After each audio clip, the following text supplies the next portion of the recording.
الحمد لله رب العالمين والصلاة والسلام على أشرف الأنبياء والمرسلين أما بعد فأعوذ بالله من الشيطان الرجيم من همزه ونفخه ونفثه بسم الله الرحمن الرحيم رب اشرح لي صدري ويسر لي أمري واحلل عقدة من لساني يفقهوا قولي اللهم انفعنا بما علمتنا وعلمنا ما ينفعنا وزدنا علما أعوذ بالله من الشيطان الرجيم بسم الله الرحمن الرحيم ويجعلون لله ما يكرهون وتصف ألسنتهم الكذب أن لهم الحسنى لا جرم أن لهم النار وأنهم مفرطون. دیکھیے ہم گرامر پڑھ رہے ہیں. گرامر کو نا بعض لوگ خشک سمجھ کر یا مشکل سمجھ کر چھوڑ دیتے ہیں یا بیزار ہو جاتے ہیں گرامر سے. یہ مجھے سمجھ نہیں آ رہی. یہ گرامر اتنی ضروری ہے عربی زبان کی گرامر قرآن پڑھنے کے لیے حدیث پڑھنے کے لیے کہ دیکھیے فعل ماضی کے 14 صیغے ہیں جیسے میں نے ابھی آپ کے سامنے ذکر کیا. اگر آپ یہ صحیح طریقے سے فعل ماضی کے 14 صیغے یاد کر لیجئے. پورے قرآن کریم میں فعل ماضی کے جتنے صیغے ہیں تو ہر صیغے کا ایک مادے کا معنی ہوتا ہے, مصدری معنی جس کو کہتے ہیں, اور ایک معنی ہوتا ہے صیغے کے مطابق. مصدری معنی آپ کو یاد کرنا ہوگا جو صیغے کے مطابق معنی ہے, جس کو آپ اگر آپ مثلا انگلش گرامر پڑھ رہے ہیں تو اس میں ٹینس کا معنی آپ کو خود بخود آ جائے گا. گرامر بہت ضروری ہے قرآن کریم سیکھنے کے لیے, حدیث مبارکہ سیکھنے کے لیے, اور اس کو بہت دلچسپی کے ساتھ لینا چاہیے. اگر مشکل لگے بھی تو ایک دفعہ ذہن لگا کر اس کو سمجھ لینا چاہیے. ایک دفعہ اس کو اچھی طرح سمجھ لیا جائے دلچسپی کے ساتھ, پوری زندگی سکون کے ساتھ سہولت کے ساتھ گزرتی ہے, اور بڑا دلچسپ سبجیکٹ ہے یہ. چلیں بہرحال شروع کرتے ہیں. وَيَجْعَلُونَ لِلَّهِ مَا يَكْرَهُونَ وَتَصِفُ أَلْسِنَتُهُمُ الْكَذِبَ أَنَّ لَهُمُ الْحُسْنَى, اور وہ بناتے ہیں اللہ کے لیے جو وہ ناپسند کرتے ہیں. یہ موضوع ہم کل بھی پڑھ چکے ہیں.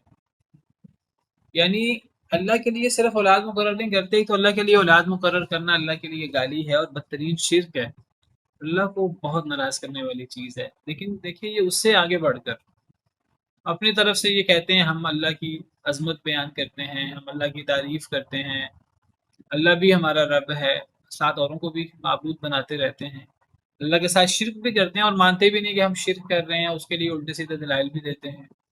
یہ اگر ہم شرک کرنا غلط ہوتا تو اللہ تعالیٰ ہمیں شرک کرنے کی اجازت کیوں دیتے ہیں؟ تو شرک کرنا غلط ہوتا تو اللہ تعالیٰ ہمیں, جس کو تم شرک کہہ رہے ہو, تو اللہ تعالیٰ اس شرک کے ساتھ ہمیں نعمتیں کیوں دیتے ہیں؟ اور اس قسم کے شبہات وسوسے جو شیطان کی طرف سے ذہنوں میں آتے ہیں وہ پیش کرتے ہیں ہمیشہ مشرکین. ایک تو بدترین شرک کرتے ہیں اللہ کے ساتھ, اللہ کو گالی دیتے ہیں اولاد مقرر کر کے, پھر اولاد بھی وہ مقرر کرتے ہیں جو اپنے لیے, یعنی انسان ناقص ہے, انسان کو تو اولاد کی ضرورت ہے, اللہ تو ناقص نہیں ہے, اللہ کو تو اولاد کی ضرورت نہیں ہے. اللہ کی تو شان ہی یہ ہے, قل هو اللہ احد اللہ الصمد لم یلد ولم یولد ولم یکن له کفوا احد. یہ اللہ تعالیٰ کا بہترین نسب ہے. اور اب لوگوں نے پوچھا اللہ کا نسب کیا ہے؟ اللہ کا نسب تو ہوتا نہیں, نسب تو انسان کا ہوتا ہے. تو یہ اللہ کی بہترین تعریف ہے. اللہ یہ ہوتے ہیں جن کا کوئی ہمسر نہ ہو, جو بے نیاز ہو ہر چیز سے. تو ہمیں ضرورت ہے اولاد کی, اللہ کے لیے اولاد مقرر کی بھی تو وہ جو ہمیں اپنے لیے ناپسند, یعنی تم اللہ کے لیے وہ چیز مقرر, پہلی بات ہے مقرر کرنا بدترین گناہ ہے, پھر مقرر بھی وہ کرو جو اپنے لیے ناپسند کرو. اللہ کو تم نے اتنا ہلکا سمجھ لیا ہے. وَيَجْعَلُونَ لِلَّهِ مَا يَكْرَهُونَ, اور وہ بناتے ہیں اللہ کے لیے جو وہ خود ناپسند کرتے ہیں اپنے لیے, یعنی بیٹیاں. وَتَصِفُ أَلْسِنَتُهُمُ الْكَذِبَ أَنَّ لَهُمُ الْحُسْنَى, اور وصف بیان کرتی ہیں ان کی زبانیں. تصف یہ چوتھا صیغہ فعل مضارع کا. میں نے آپ کو بتایا ہے فعل ماضی کے اندر, اور یہی بات فعل مضارع کے اندر بھی ہے گرامر کی روح سے. فعل کے ساتھ اس میں ظاہر جب فاعل آتا ہے نا, اس میں ظاہر وہ صرف پہلے اور چوتھے صیغے میں آ سکتا ہے, باقی کسی صیغے میں فعل کے ساتھ فاعل اس میں ظاہر نہیں آ سکتا. یہ بات پلے باندھ لیجیے, یہ بات کہیں لکھ لیجیے. فعل ماضی ہو, فعل مضارع ہو, یا کوئی اور فعل ہو, تو پہلے اور چوتھے صیغے کے ساتھ واحد مذکر غائب یا واحد مؤنث غائب, ان دو صیغوں کے ساتھ بعد میں فاعل اس میں ظاہر آ سکتا ہے، باقی تمام صیغوں کے ساتھ فاعل صرف ضمیر کے طور پہ آ سکتا ہے، اس میں ظاہر نہیں آ سکتا۔ یعنی اگر کوئی اور صیغہ ہوا پہلے اور چوتھے صیغے کے علاوہ، چاہے فعل ماضی ہو چاہے فعل مضارع ہو، تو پھر اس کا سادہ سا مطلب کیا ہوگا؟ سادہ سا مطلب یہ ہوگا کہ اگر فعل ماضی یا فعل مضارع کے پہلے اور چوتھے صیغے کے بعد کوئی اسم آیا تو وہ اسم پھر مرفوع نہیں ہوگا بطور فاعل، تو پھر مفعول ہوگا۔ فعل ماضی کے پہلے صیغے اور چوتھے صیغے کے ساتھ، یا فعل مضارع کے پہلے اور چوتھے صیغے کے ساتھ فاعل اس میں ظاہر آ سکتا ہے۔ اب یہاں السینہ تو ہم، السینہ تو یہ فاعل ہے تصیف کا، کیونکہ تصیف فعل مضارع کا چوتھا صیغہ ہے، واحد مؤنث غائب کا صیغہ۔ تو کیا معنی کریں گے ہم؟ وہ تصیف وصف ہے، یصف کا مطلب ہوتا ہے کسی کا وصف بیان کرنا۔ تو چوتھا صیغہ ہے واحد مؤنث غائب کا فعل مضارع کا، تو ہم کیا معنی کریں گے؟ وصف بیان کرتی ہے۔ السنتہم ان کی زبانیں، السنت لسان کی جمع ہے، السنتہم ان کی زبانیں، الکذب جھوٹ، ان کی زبانیں جھوٹا وصف بیان کرتی ہیں، جھوٹ بکتی ہیں ان کی زبانیں۔ کیا جھوٹ بکتی ہیں؟ ان لہم الحسنی، کہ بے شک ان کے لیے نعمتیں ہوں گی، ان کے لیے اچھائی ہوگی، ان کے لیے عیش و عشرت ہوگی۔ اللہ کہتے ہیں کیسی بے وقوفی کی، کیسی بے عقلی کی باتیں کرتے ہو۔ یعنی یہ مشرکین کی آپ دیکھیں کہ دنیا کا کوئی مشرک عقل مند نہیں ہو سکتا، اس کو صحیح عقل کہتے ہیں۔ یعنی وہ عقل مند کیسے ہو سکتا ہے جو ناقص چیز کو معبود بنا لے؟ اللہ کے علاوہ تو ہر چیز ناقص ہے، اور صرف کامل ذات ہی معبود ہونے کے لائق ہے۔ جو اللہ کے ساتھ اللہ کی مخلوق کو معبود بنا لے تو اس کی عقل مت کیسے سلامت ہو سکتی ہے؟ تو جو موحد ہے، ایمان والا، وہی عقل مند ہو سکتا ہے، وہی اولو الالباب میں سے ہو سکتا ہے۔ قرآن کریم میں ایک جگہ پر اللہ فرماتے ہیں فاتقوا اللہ یا اولی الالباب الذین آمنوا، سورۃ طلاق میں، اللہ سے ڈرو اے عقل مندو، وہ لوگ جو ایمان لائے ہو۔ ایک اللہ نے واضح کیا ہے کہ عقل مند صرف ایمان والا ہو سکتا ہے، صحیح عقل مند جس کو کہتے ہیں۔ باقی جو کافر ہے، جو موحد نہیں ہے، جو ایتھیسٹ ہے، جو منکر ہے اللہ کا رسول کا، وہ ذہین بڑا ہو سکتا ہے، اس کی ذہانت بڑی تیز ہو سکتی ہے، لیکن وہ شاطرانہ ذہانت ہوگی، وہ مکرانہ ذہانت ہوگی، وہ عقل مندی نہیں ہو، عقل نہیں ہو سکتی، کسی کی تیزی ہو سکتی ہے۔ ایسی تیزی تو بڑے بڑے گمراہ لوگوں کے اندر ہوتی ہے، تو آپ شیطنت والی تیزی تو کہہ سکتے ہیں۔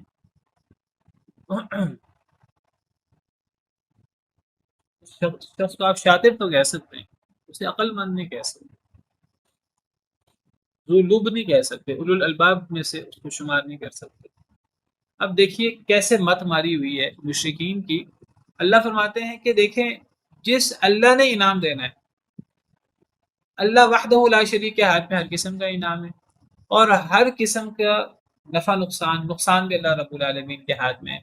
اللہ کے لیے تو یعنی ایک تو اللہ کو گالی دی، اور اللہ کے لیے وہ عقیدہ رکھا جو اللہ کو شدید غضب نہ کرتا ہے، اور پھر اللہ کے لیے مقرر بھی وہ کیا، لڑکے بھی مقرر کرتے تب بھی اللہ کے لیے گالی تھی، مقرر بھی لڑکیاں کی جو اپنے لیے ناپسند کرتے ہیں، اللہ کے لیے وہ چوز کر لیے، اور وہ بھی اپنی طرف سے بنا کر، اپنی طرف سے گھڑ کر، شیطان کے وسوسے کے پیچھے لگ کر۔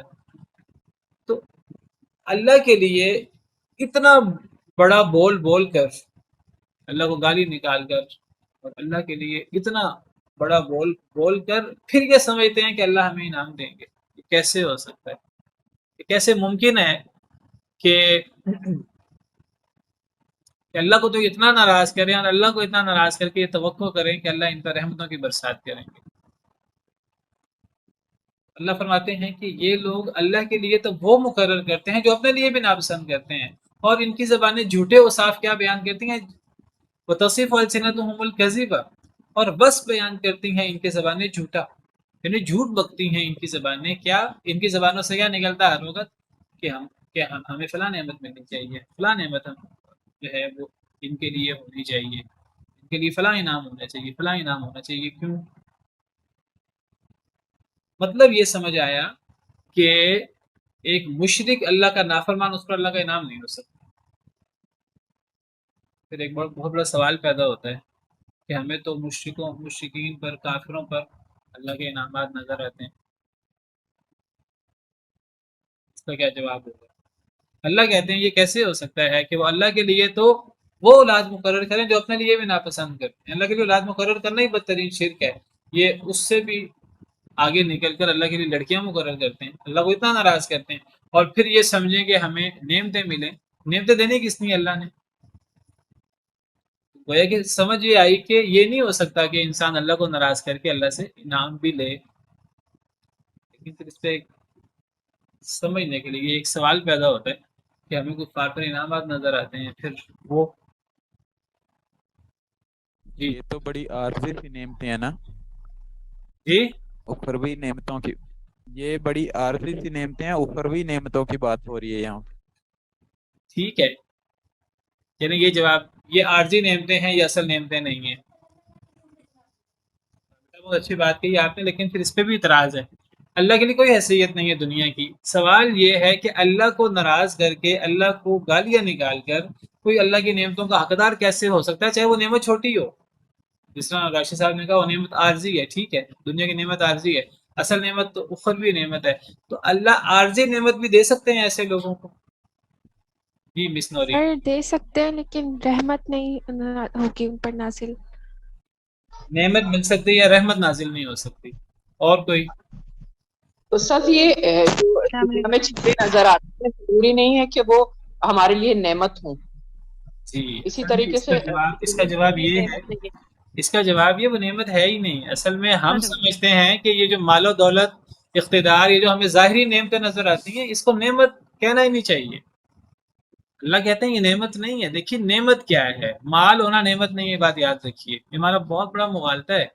مال نعمت ہے، صحت نعمت ہے، یا عافیت نعمت ہے؟ نہیں، نہ مال نعمت ہے، نہ صحت نعمت ہے، نہ عافیت نعمت ہے، نہ اقتدار نعمت ہے، نہ اور چیزیں جن کو ہم نعمت سمجھتے ہیں وہ نعمت ہے. وہ نعمت تب ہے جب وہ ایمان کے ساتھ ہوں، جب وہ توحید کے ساتھ ہو تو وہ نعمت ہے، ورنہ وہ سراسر زحمت ہے. آپ کہیں گے زحمت کیسے ہیں؟ اللہ ان کو عذاب کہتے ہیں قرآن میں. دیکھیے مال کو ہمیشہ نعمت سمجھنا یہ بات صحیح نہیں ہے.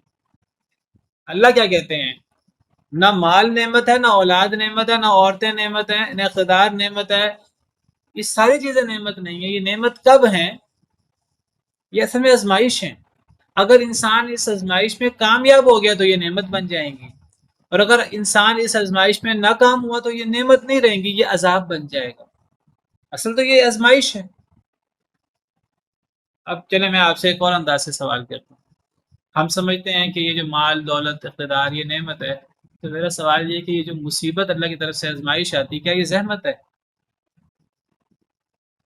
اللہ تعالیٰ تو مصیبت کو بہت بڑی رحمت کہتے ہیں. جی مس نورین. استاد جیسے ایسا ہوتا ہے بعض اوقات ہم کسی بہت غلط راہ پہ چل رہے ہوتے ہیں نا، اچانک سے کوئی مصیبت، کی جدائی یا کسی چیز کی زوال، نعمت کی زوالی، لیکن ہم فوراً اللہ تعالیٰ کے قریب ہو جاتے ہیں. اس کے بعد اپنی گمراہی چھوڑ دیتے ہیں، جس راستے بھٹکے ہوئے ہوتے ہیں اس راستے سیدھے راستے پہ آ جاتے ہیں، تو وہ فوراً نعمت بن جاتی ہے کیونکہ ہمارا ایمان بڑھ چکا ہوتا ہے. لیکن اگر ایمان گٹ جائے تو پھر وہ مصیبت ہو جائے گی. ہاں، اس کا مطلب ہوا کہ ہر مصیبت نہیں ہوتی. تو پھر اب کس مصیبت کو مصیبت کہیں اور کس مصیبت کو مصیبت نہ کہیں یا نعمت کہیں؟ آپ کہیں گے اس مطلب طرح. جو مصیبت آپ کو جی اللہ کے قریب کر دے جی وہ نعمت ہے، اور جو دور کر دے وہ مصیبت ہے. بالکل ٹھیک ہے. دیکھیں یعنی اب آپ سمجھ لیں کہ یہ جو مال و دولت، اقتدار، یہ کوئی بھی چیز نعمت نہیں ہے، یہ آزمائش ہے. جس طرح مصیبت آزمائش ہے، مصیبت سب کے لیے نعمت نہیں ہے. اگر ایک بندہ مصیبت آنے پر اللہ کے قریب نہیں ہوتا تو مصیبت تو اس کے لیے بہت بڑی زحمت بن گئی. دیکھیے اگر ایک بندہ، دیکھیں مصیبت کسی کو اللہ کے قریب کر دے وہ تو نعمت ہے. کہ وہ غفلت کی نیند سے جاگ گیا، لیکن ایک بندہ مصیبت میں بھی اللہ کو یاد نہیں کیا، اللہ تو کہتے ہیں اس کا دل سخت ہو گیا۔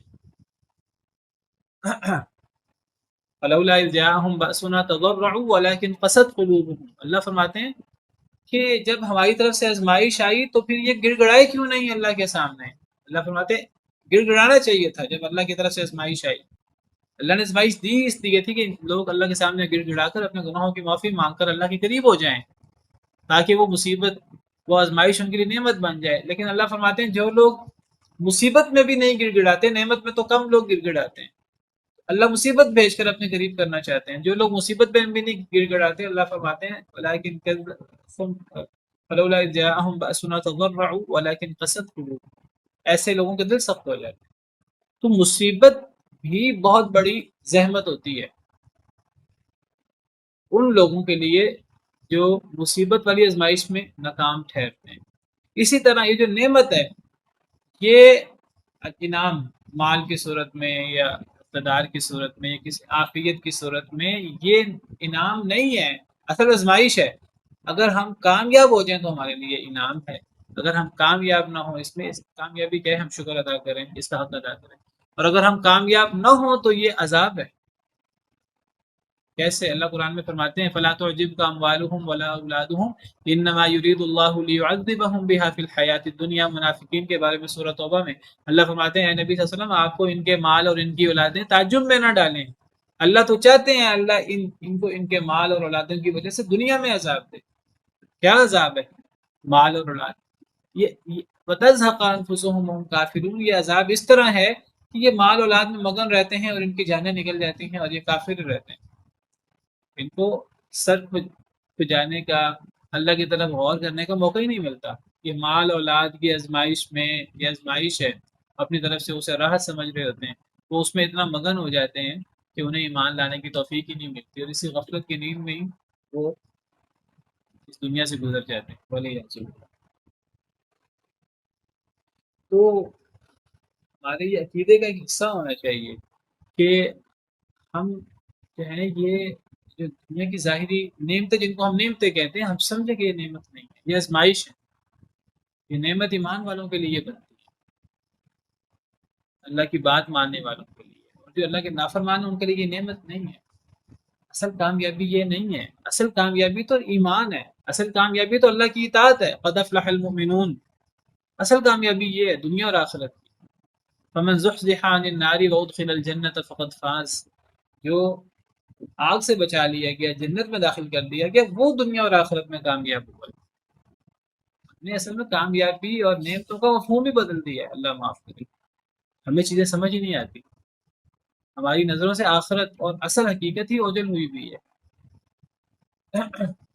کبھی بھی نعمتوں کو، یعنی اگر اللہ نے کسی کو قرآن جیسی دولت دی ہے، قرآن پڑھتا ہے، اس سے بڑی نعمت اللہ کی کس کے اوپر ہے؟ پتہ نہیں، حدیث مبارکہ کسی امام کا قول ہے کہ اگر ایک شخص اللہ نے اسے قرآن کی دولت دی ہے، پھر وہ لوگوں کے بنگلے دیکھ کر، لوگوں کے بینک بیلنس دیکھ کر، مال و دولت دیکھ کر اگر وہ لوگوں پر رش کرے، اس نے اللہ نے جو اسے قرآن جیسی نعمت دی ہے اس نے اس کی قدر نہیں کی۔ قرآن سے بڑی نعمت کیا ہو سکتی ہے؟ اللہ نے کسی کو قرآن پڑھنے کی سعادت بخشی ہے، اللہ نے کسی کو قرآن سمجھنے کی سعادت بخشی ہے، اللہ نے کسی کو قرآن خود پڑھنے کی توفیق دی ہے، اس سے بڑی نعمت کیا ہو سکتی ہے؟ ایک بندہ قرآن سیکھتا ہے اور سکھاتا ہے، خیرکم من تعلم القرآن وعلمہ، اس سے بڑی دولت کیا ہو سکتی ہے؟ ہم ان چیزوں کو چھوڑ کر، علم شرعی کو چھوڑ کر، ہم آج یہ مادیت پرستی اور ان چیزوں کے پیچھے لگ کر، یہی اصل میں ہماری دنیا میں مغلوب ہونے کی اور دنیا میں ذلیل ہونے کی وجوہات ہیں بنیادی۔ اصل میں اللہ کے وعدوں پر اور جو اصل اللہ نے قرآن و سنت میں بیان کیا، آخرت اور یہ چیزیں ہماری نظروں سے اوجھل ہے۔ تو اللہ فرماتے ہیں وہ بناتے ہیں اللہ کے لیے جو اپنے لیے ناپسند کرتے ہیں، اور ان کی زبانیں جھوٹے وصف بیان کرتی ہیں کہ ان کے لیے نعمتیں ہیں۔ ایسا نہیں ہو سکتا کبھی بھی۔ اگر ظاہراً نعمت نظر بھی آئے ہمیں کسی کافر پر، وہ عذاب ہے اس کے لیے، وہ اس کے لیے آزمائش ہے۔ لا جرم ان لهم النار، اللہ فرماتے ہیں بلا شبہ کوئی شک نہیں کہ ان کے لیے آگ ہے۔ جس کے لیے آخرت میں آگ ہے، دنیا میں وہ کھرب پتی کیوں نہ ہو، وہ عذاب ہی عذاب ہے اس کے لیے۔ اللہ استہزاء کرتے ہوئے اللہ فرماتے ہیں متاع قلیل ثم مأواہم جہنم، بہت تھوڑا فائدہ ہے پھر ان کا ٹھکانہ جہنم ہے، اور اصل میں ہاتھ بہت ہی برا ٹھکانہ ہے۔ قال ومن كفر فأمتعه قليلا ثم اضطره الى عذاب النار، جس نے کفر کیا تھوڑا سا فائدہ دوں گا پھر جہنم کے عذاب کی طرف مجبور کر دوں گا۔ تو یہ کیسی نعمت ہے؟ کوئی نعمت نہیں ہے، یہ ایسی نعمت ہے، اس کو بالکل اس طرح سمجھیں سزائے موت کا قیدی ہو، کل اسے سزا ملنی ہے موت کی، اور اس کے سامنے جو ہے وہ نعمتوں کے انبار رکھ لیے جائیں، تو وہ نعمتیں کیسی نعمت ہوگی؟ کوئی نعمت نہیں ہے۔ بس فرق تو یہ ہے کہ کل ہم کہتے ہیں کہ جی وہ آنے والا کل وہ دور ہے، ابھی بہت دور ہے، اس میں یہی ہمارا بہت بڑا مخالفت ہے۔ ایمان والا کبھی بھی قیامت کو، آنے والے کل کو دور سمجھتا ہی نہیں ہے، یہ ہمارے ایمان کی کمزوری ہے، ہم اس کو دور سمجھتے ہیں۔ انہم یرونہ بعیدا ونراہ قریبا، یہ لوگ اس کو دور خیال کرتے ہیں اور ہم بحیثیت مسلمان اسے قریب سمجھتے ہیں آخرت کو۔ یہی فرق ہے ایمان والوں کا اور بات ہے۔ اللہ فرماتے ہیں لا جرم، بلا شک و شبہ، ان لہم النار، بے شک ان کے لیے آگ ہے، وانہم مفرطون، اور بے شک وہ چھوڑ دیے جائیں گے جہنم میں۔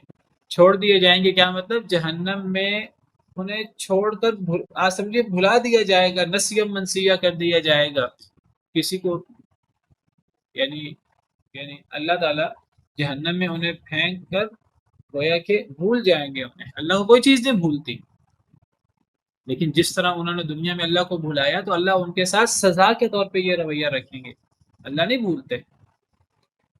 وَأَنَّهُمْ مُفْرَطُونَ، بے شک وہ وہاں بے یار و مددگار چھوڑ دیے جائیں گے۔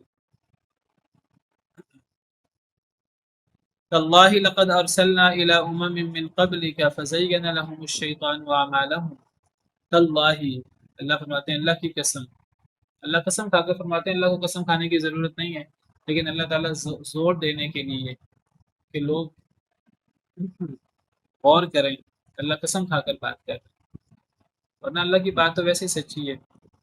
اللہ کی قسم لقد ارسلنا الی امم من قبلک، البتہ تحقیق ہم نے بھیجا جماعتوں کی طرف، امم جمع ہے امت کی، ہم نے بھیجا جماعتوں کی طرف۔ کیا بھیجا جماعتوں کی طرف؟ یعنی نبیوں کو، رسولوں کو۔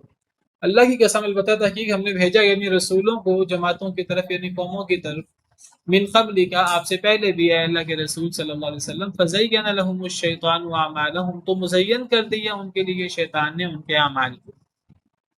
یعنی ہر امت کی طرف اللہ نے رسولوں کو بھیجا، اب رسولوں کے آنے پر قوموں کا رویہ کیا ہونا چاہیے تھا؟ قوموں کا رویہ یہ ہونا چاہیے تھا کہ وہ ایمان لاتی رسولوں پر۔ رسول سے بڑھ کر اللہ کی نعمت کیا ہو سکتی ہے؟ وما ارسلناک الا رحمۃ للعالمین، ہر نبی اپنی قوم کے لیے سب سے بڑی رحمت ہوتا ہے اللہ کی۔ تو اللہ کی رحمت کے نتیجے میں قوموں کا رویہ کیا ہونا چاہیے تھا؟ قومیں ہاتھوں ہاتھ لے تھی، اس میں ان کی دنیا اور آخرت کی کامیابی تھی، لیکن لوگوں نے کیا کیا؟ اللہ فرماتے ہیں اللہ کی قسم ہم نے پچھلی جماعتوں کی طرف، اے اللہ کے نبی صلی اللہ علیہ وسلم آپ سے پہلے رسول بھیجے، لوگوں کو ایمان لانا چاہیے تھا، لیکن لوگوں نے کیا کیا؟ فزین لهم الشیطان اعمالهم، شیطان نے ان کے لیے ان کے اعمال مزین کر دیے۔ کیا مطلب؟ یعنی انہوں نے رسولوں کے ساتھ کفر کیا، رسولوں کے ساتھ استہزاء کیا، رسولوں کی تکذیب کی، مذاق اڑایا، تکلیفیں دی، اور وہ یہ کام کر کے خوش ہوتے تھے۔ ولیعذ باللہ،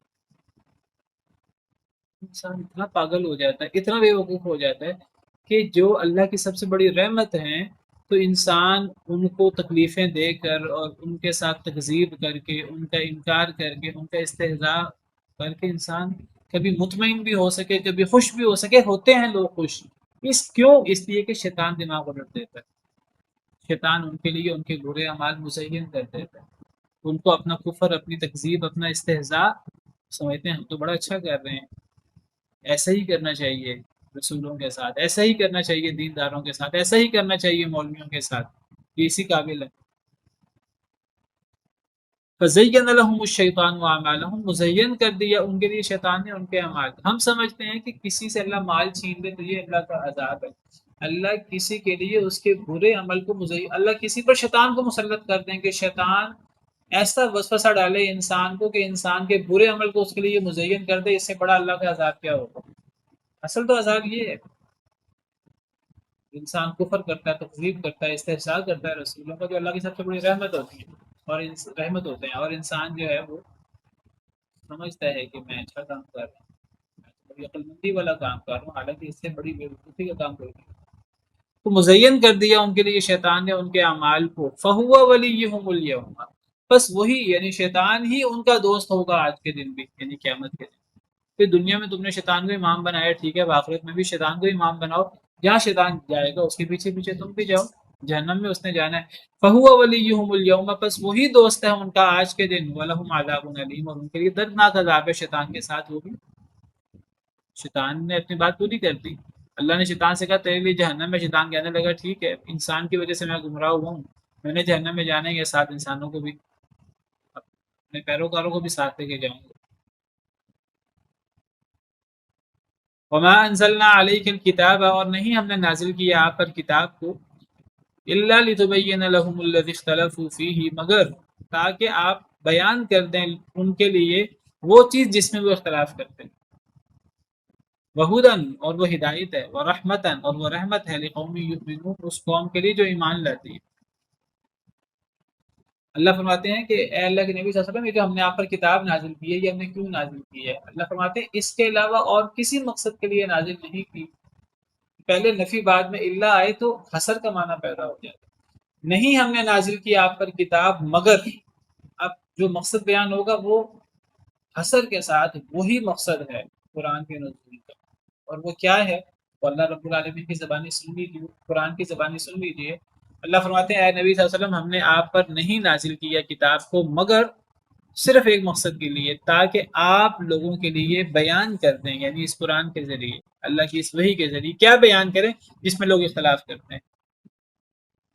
اتنی بڑی بات، یعنی گویا کہ قرآن کے نزول کا پہلی بات ہے کہ قرآن اکیلا بات ہمیں نہیں سمجھا سکتا، قرآن کے اکیلے کی بات سمجھ نہیں آ سکتی۔ اگر قرآن کے اکیلے کی بات سمجھ آ سکتی ہوتی تو اللہ ساتھ نبی کو نہ بھیجتے۔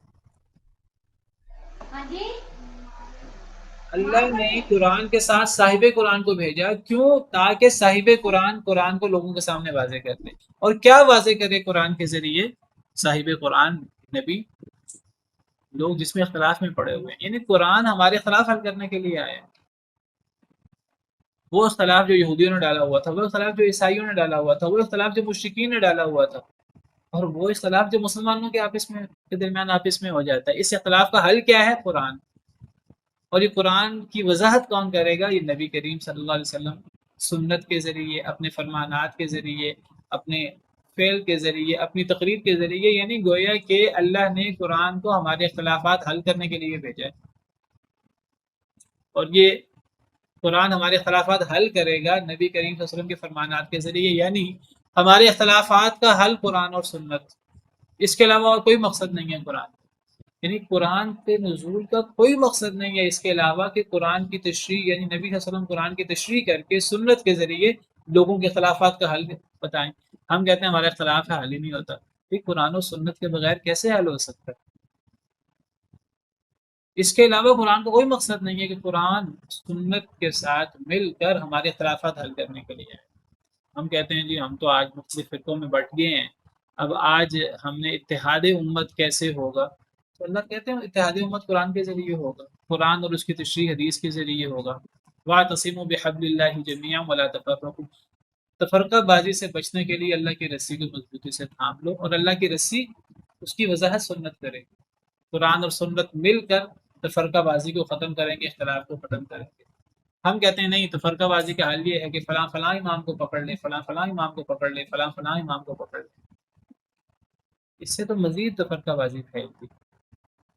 تو اختلافات کا حل قرآن و سنت کے ذریعے ہوگا، اور ایک تو قرآن اختلافات کا حل کرنے کے لیے آیا سنت سمیت، اور دوسرا قرآن ہدایت ہے، تیسرا قرآن رحمت ہے۔ لیکن یہ کس کے لیے اختلاف حل کرتا ہے، کس کے لیے ہدایت ہے، کس کے لیے رحمت ہے؟ اس قوم کے لیے جو ایمان لاتی، جو ایمان نہیں لاتی، نہ ان کے خلاف حل کرتا قرآن سنت کے ساتھ مل کر، نہ ان کے لیے ہدایت ہے، نہ ان کے لیے رحمت ہے۔ کیا مطلب؟ یعنی جو لوگ قرآن سے اپنے خلافات حل نہیں کراتے پھر وہ قرآن پر صحیح ایمان نہیں رکھتے، جن کے لیے قرآن ہدایت نہیں ہے، جن کے لیے قرآن رحمت، قرآن کن کے لیے ہدایت نہیں ہے، جن کے لیے رحمت نہیں ہے، جو صحیح ایمان نہیں رکھتے قرآن۔ والعیاذ باللہ. سبحان ربک رب العزة عما یصفون وسلام علی المرسلین والحمد للہ.